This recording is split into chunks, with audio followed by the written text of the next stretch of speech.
Advocates say children aren't being set up for success in the justice system. The how and where kids give their testimony are both in focus in light of charges that were stayed against a priest accused of sexually assaulting a now 9-year-old girl. One advocate who didn't want to comment on the case specifically says there are long-standing issues.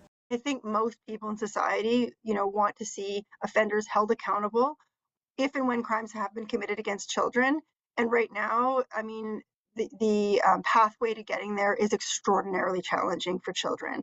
We have a hard time having kids come forward in the first place. The alleged incidents happened in Little Grand Rapids First Nation last year. On the second day of the trial Tuesday, all charges against Arul Savari were stayed. The Crown's decision came a day after the girl testified against the priest.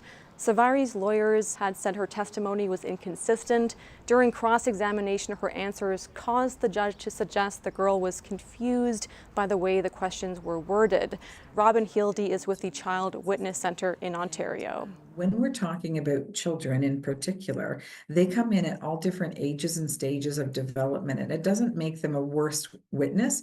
What it means is that a trauma-informed judge needs to step in as soon as a question is phrased in a way that is not appropriate for that child's age and stage immediately, so that that child doesn't have a stumbling response. Healdy says how and where children give testimony also matters. She says allowing kids to testify remotely is gaining momentum in Canada, although the practice is often challenged.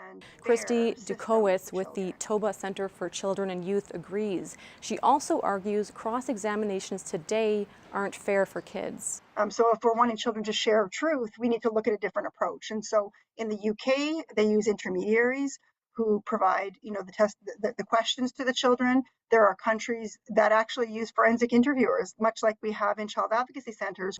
The province has a year from when the charges were stayed to reinstate them. The RCMP have said their investigation is ongoing. Rosanna Hempel, CBC News, Winnipeg.